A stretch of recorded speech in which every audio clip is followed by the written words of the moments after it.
Welcome back to the new dungeon. We are located in a new abode and still unpacking, as you can see. Got a few things that need to go up. Today's not going to be about video games, it's going to be about the martial arts. And my thoughts on the Shaolin Do system after a year of being with the school. For those who don't know, I'm a student of Shaolin Do and I have been since last January. A little bit of my history of martial arts. I started practicing Chinese Gung Fu by myself during COVID, as much as I could learn just by myself.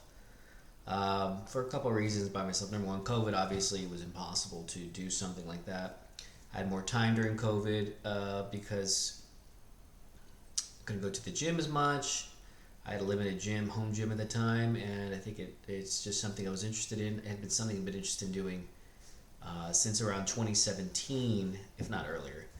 But 2017 was the first time I actually went to a few Wing Chun schools to learn.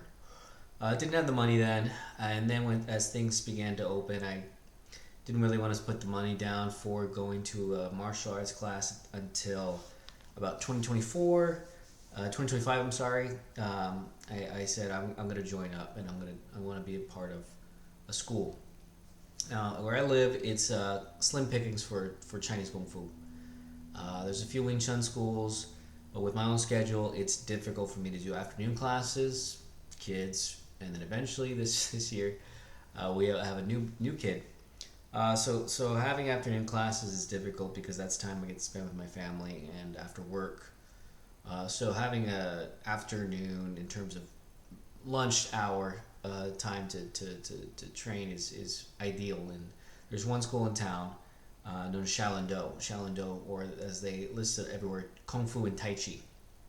And I joined up, and I've been there for a year. And I started they have a belt ranking system. I'm currently in their third brown belt. You become seventh brown belt, first brown belt, and then black. So I've been up to the brown, which is fun. It's been really good. So right now I wanted to kind of evaluate what my thoughts are.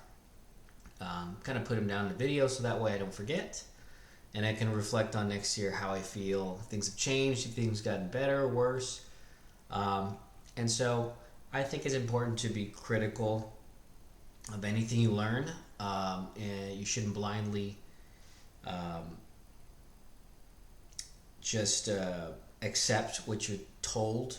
You should get a variety of perspectives. It's using critical thought. The best Kung Fu master, Bruce Lee, that was his one of his martial philosophies is taking in what's good, getting rid of what's not. So what are my thoughts on Shaolin Do? Let's start with good pros, because it's always good to be positive. I like the fact that I'm learning a system, and Shaolin Do is very structured. It is very much a system where you learn forms. You learn those forms enough to have memorized it, then you can proceed to the next level of forms. Belt advancement does not equate to skill level in terms of your martial ability. I'm sure that's everywhere. Maybe not BJJ, but it's pretty, that needs to be clarified, because a black belt may be not as good martially as a white belt, or a white belt could be complete novice and never done anything. Learning the system has been a lot of fun. I love the forms. I love learning new information. I like hearing the stories the teacher tells us about, how he used a form or how to apply a form, or his own personal tales about his martial journey and using these forms. Love it. learning their short kata, as they call it, or their han forms, learning their sparring techniques, learning their Lohan, uh, tiger, crane, very interesting crane form. Amongst now also learning, staff, uh, the old, what I call the drunken old man stick, um, broadsword, which is new, and I really enjoy that. Learning the forms has been one of the most positive aspects of it. It keeps everything very structured. It gives you a goal. It's very simple, and I think advancing through a system, it makes it very appealing. So that's one thing positive about the Shaolin system. It gives you a definitive time to practice your martial art. You have that time there. You're there to train. What you make of it is, how much you're gonna get out of it. You should train outside of class, of course, but when you're there, you can goof around or you can take it seriously. And I try my best to take that time seriously, to get better at the foundation, the fundamentals, mabu, your bow stance, learning the form, doing it over and over and over as many times as you can fit in that hour you're there. Putting that time in so that it feels natural in your mind, but also it gives you that martial strength. It gives you that power. It gives you it makes your form better. Because the thing about Shaolin and my knee is that my knee was not used to doing such low stances. And even after doing 5 years, I did a lot of Wing Chun, so there's not a lot of low stances in Wing Chun. Your knee's not going down to Mabu a lot. So getting that done, I had to adjust. It was a period of time where I thought my knee was never going to catch up, but it has gotten better. Knee braces, I never thought I'd need them, but now I do. I use them, and it keeps my knee healthy. So, whatever, old man status. Getting in those low stances, that is so very much Kung Fu, Shaolin style. You got to get a little deep in there. Advancing in the system has been a lot of fun. It's not that difficult. I'll be clear. That could be a con, but it is not that difficult to advance in Challenger system. You have to just try a little bit. You can try like me, or you can try like somebody who's elderly, or try like a kid. Probably you're going to advance the system. It's very inviting. It's not a harsh environment, which can be good. There's a positivity about that. It's very inviting. It allows for a variety of personalities that you may not see at a Muay Thai gym or a BJJ gym. Not that I know anything about BJJ gyms, but at more like what's the word? Tough guy kind of mentality. Nothing wrong with that, but it's just not. That's not the vibe of my school, at least. Learning about the system's history has been really something I've enjoyed. Not enjoyed and enjoyed. I'll say that. Controversial, I will say that much. There is a great deal of controversy around the Shaolin Do system on the internet, especially, and when it comes to martial arts and Gung Fu in general. I'll get into that because it was a con, but now it's more of a positive, and it's also really shows me who takes the time to think about what they're doing, how many people will just simply blindly listen to the stories they hear, and who will actually think that something may not be correct or sound right. And maybe my most favorite aspect, in conjunction with the good, actually, let me stop. Good people. Such good people at my school. The teacher is the reason why I've stayed. He is very nice man. He knows the system to a T. He's very, very, like it's secondhand to him. And it's fantastic. He has great footwork when teaching. He doesn't stutter, or in terms of teaching, he knows that foundation of Shaolin Do like the back of his hand. And you need that, I think, in a teacher. If you're going to learn a system, the teacher should know the system. They should be trained enough to be able to recite it pretty fairly easily. Not every teacher there is like that, but the main teacher is fantastic, telling you the application, telling you some stories, some history about maybe the form. Um, he's a great teacher, very nice man. He's there he's there to teach you, honestly, and um, he's probably the reason, not just as a teacher but as a businessman, probably why that school is so successful. I wish nothing in the but the best in terms of his running of the business in that school, because he's very good.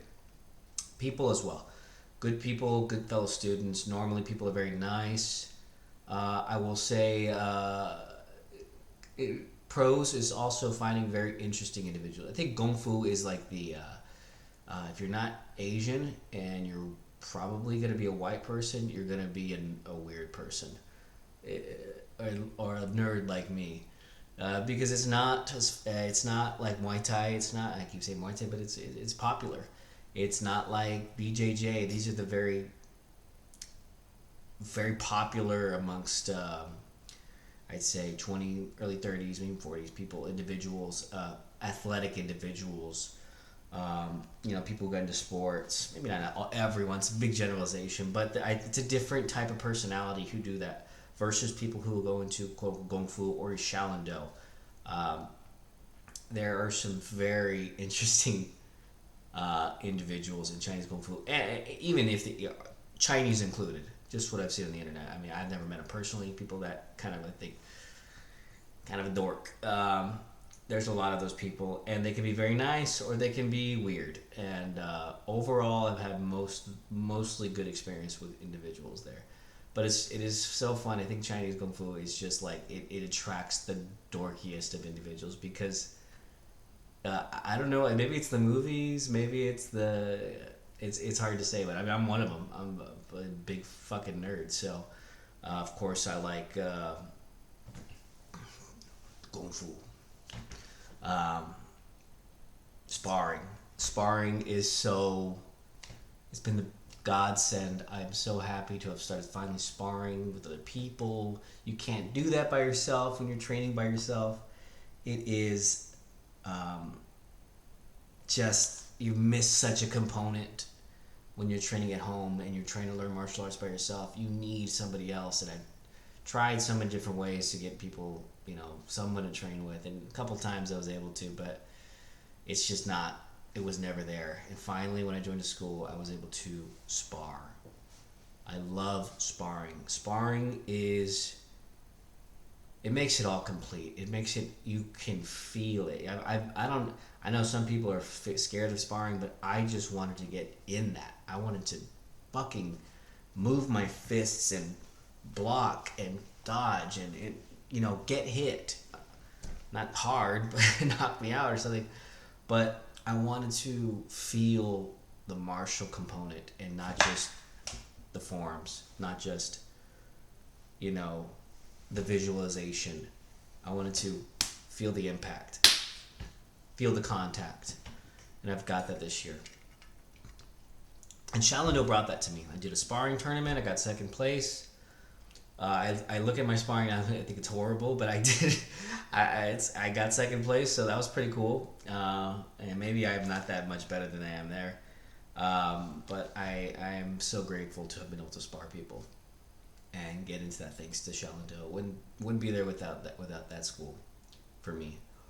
Now let's talk about cons. I've talked about the good stuff. Let's talk about the stuff that I think I would change, or stuff that doesn't vibe with me as well as other things do. With sparring on that subject, much of the sparring, if you're not in sparring class, this is just in regular class. Sparring regular class is just too easy. It's either low contact or no contact. And there's a variety of individuals. You don't want to hurt anybody. you don't want to make anybody feel uncomfortable, but when you are sparring, and that's a component of being in a martial art, you have to understand that there's going to be a little bit of contact, potentially pain. And I feel like it's too focused on safety. Safety should always be first, but it's almost too safe. Like you're not going deep enough. And I will try to push that light contact sparring now. At first, I needed that, and that's good for everybody to start out. You're getting used to the movement and getting close to somebody. I think that has its place, and it's a good thing. But it's never pushed that farther than that, in my opinion. Especially unless you do it yourself. You have to do it yourself. You actually have to make the movements yourself. And that too light sparring, I will say this, it messed me up in terms of my ability to actually throw punches. When I got to Muay Thai, I was very hesitant to actually throw and make full contact and, really put my power into kicks, really put my body into my punches because I had done the light contact or the no contact for so long. And it was not good for me as a martial artist. I discovered that, and I'm really happy for Muay Thai to kind of balance that out. I do think that the light contact, no contact has its place, but I think that it should be reserved for children or people who are just beginning, but everybody else should be able to be pushed a little harder. So that's one thing. Um, let's talk about being in better shape than most people. A little bit of a humble brag, but I exercise every day. I bodybuild, I've done that for 13 years. Um, I like lifting, and it's put me in a pretty decent condition of my body as I am right now. Most people in the school are not in shape. It's not anything towards them, and if their attempt is to get in shape, it's a good exercise if you actually put the work in. All of it comes from yourself. Teacher's not going to force you to go hard. You have to go hard yourself. The school is not going to push you, and that's maybe a con too. They're not going to push you like a trainer's going to push you. They're going to give you the skeleton. You have to make it hard for yourself. So it does make a challenge for me to get a challenge externally from other people. If I'm sparring, sometimes they're old or there are some good people to spar in the sparring class. I mean, people I'm not better than them. I could claim to be better than them. But if I were to go a little more harder force, I feel like sometimes it would be unwelcome. It might be hurt them. Same thing. I'm sure it would hurt. They would hurt me if they really went harder, but they don't. So sometimes it's hard to feel connected in that aspect because you're not. You're just I'm in a better place physically than a lot of people are. I mean, I could do a push-up. A lot of people can't do a push-up. Or 10 push-ups in a row. And you're hearing that some people can't do that. It's, I understand people can't all do that. But it does make it, for me personally, a challenge to feel super motivated to be challenged by other people. I don't. So I have to make a lot of internal challenges. I have to push myself with my own self. Ranks and the people there telling you not to do certain things. I had one circumstance where I was messing with the mukjong, and I was so happy they had one there, and I had been going at it, throwing in some my chun. I had practiced finally putting my forms on, an actual mukjong. And then one time, this guy, he's a black belt, he's a recent black belt, or he's a brown belt. I think he was a brown belt at the time, but I don't know, he might be the same age as me or he's younger than me, but he's clearly not on the same level of physical ability as me. Not to be rude, I'm sure he's good. I'm sure he knows his forms. I'm sure he's a nice guy, but if I were to spar him directly, I have a confidence that I would be successful. Maybe I'm wrong. I could be wrong. To be overconfident, but it felt weird being told by him that I'm not a high enough rank to use the mukjang. Considering I had done it before the teacher, the main teacher, this random cat kind of asserting that kind of power, and I was a week away from becoming a brown belt to be able to touch it. To me, this is asinine. It is pedantic. It seems really unnecessary to do that. It wasn't like I was my first day there. I'd been there for 9 months at that point. And maybe it's the school, maybe it's the rule. I never heard the rule, never anybody heard or discussed it since then. So stuff like that. People who are younger than you telling you things rule wise is a little difficult to overcome, or people who may not be as much life experience or martial experience as you telling you how to do certain things is a difficult pill to swallow. Maybe it is a challenge to me, so I need to be humble, or maybe that shouldn't be the way it should be, and they should shut the fuck up. It's hard to say. I could be being arrogant about that. I can't be certain, but something on that situation felt really off. And lastly, the one big con was a pro learning of the system's history, con learning about the system's history. Learning about the controversy on Shaolin Do was a very tough pill to swallow. I considered quitting. It was about 2-3 months in, learning all the stuff with Jake Mace, learning all of the testimony from the Grandmaster. This is difficult to hear when you are supposedly believing you're learning something. You believe you're learning Shaolin martial arts, when in fact you're learning a system based on Shaolin martial arts, which I think that should be clearer to the public. When it says Gung Fu or Kung Fu in Tai Chi, I think the Tai Chi is on point. It's Yang Tai Chi as far as I've seen. They call it Pa Qua, but it's Bagua. I mean, I don't understand that. And Hing Si instead of Singi. There's a lot of weird spelling things. I don't know if it's Indonesian based, but I had to do more research on that. But the Tai Chi it is definitely Tai Chi, as far as I've seen, and I've seen other Tai Chi forms outside of the school. It's very very similar. The Kung Fu aspect is the questionable part. In my opinion, it is Gung Fu. Your Gung Fu is you're learning your martial art. You're getting better. You're putting yourself to work. That's Gung Fu. You do Wing Chun, you do Hung Lar, you do Xingyi, you do Shaolin Do. It's your Gung Fu. And that is in a lot of the forms that we learn, they have striking similarity to what you see at Shaolin Temple in terms of Shaolin Kung Fu.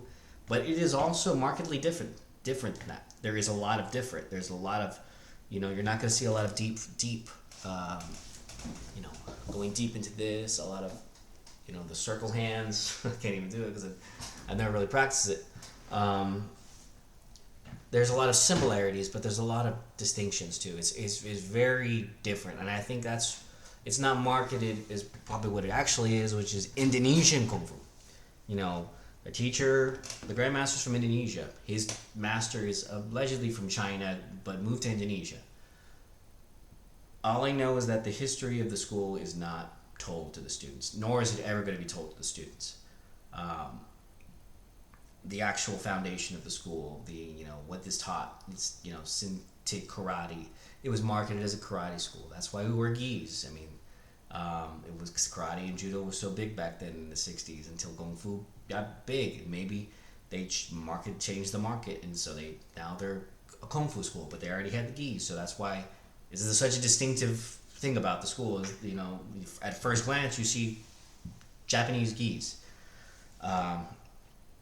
but that would be easier to swallow if you just knew the history. And the history they tell you is not really. I don't think it's the history that exists. The whole in China, Indonesia, the Chinese were looked down upon, so they wore gis to think they were Japanese.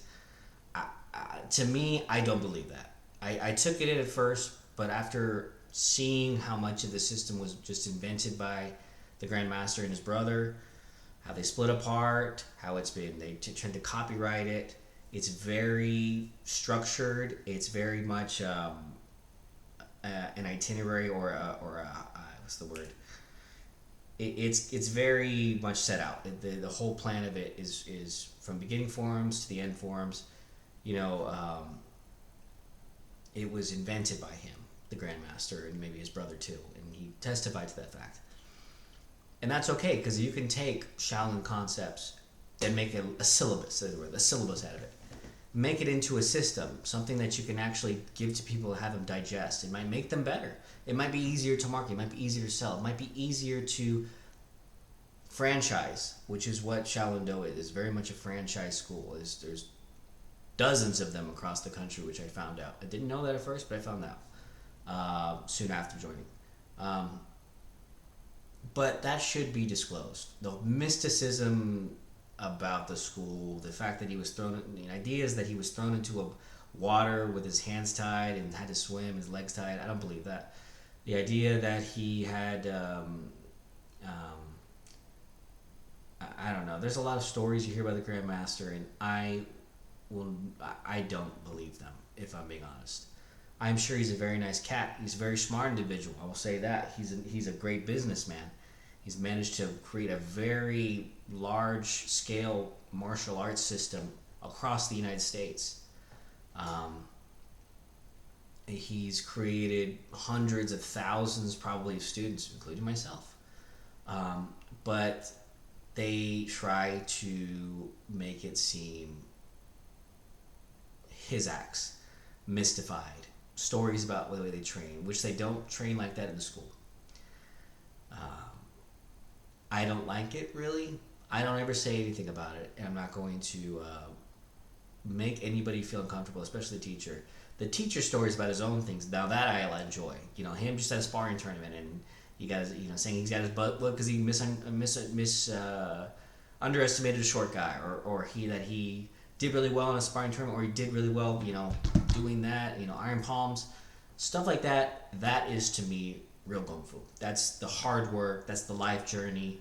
That is what is relatable to me.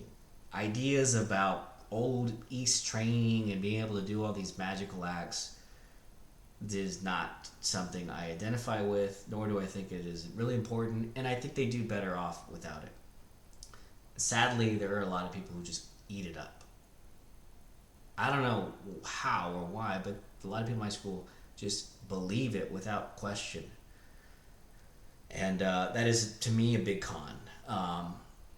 But I keep that separated from myself. That's how I am able to keep going to the school. Because I like the teacher. I don't really deal with the Grandmaster. The Grandmaster I've never met.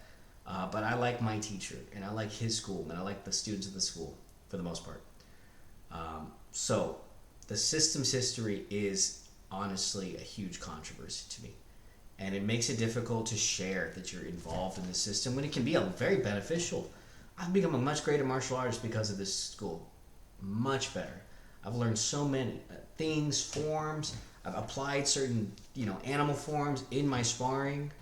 I've learned sparring from other students. I've learned from them. They taught me things just by sparring with them, just getting in contact with them. That's all because of Shaolin Do. But those things, to me, are the cons. And we'll see how it continues on. I'm still a lower belt, so as things progress, maybe things will change and more I have to deal with more, Grandmaster stuff, and that would be unfortunate. Or maybe it's the same. As long as I can keep growing my Fu and just get better as a martial artist, that's what I want out of the school. Eventually, though, do you want to learn some more Wing Chun? So I'm going to find Wing Chun school. But that's my thoughts. Those are my thoughts after 1 year with Shaolin Do. Overall, I am happy at the school. I'd say I'm 90% happy. 10% kind of weird, iffy, and the cons kind of affect me, but 90% happy. And I do want to advance the black rank, the black belt rank. So that's my goal, and I'm going to keep striving for it. Next year, we'll see how I feel and see if any of this stuff that I said applies then. Until then, keep training, rock and roll.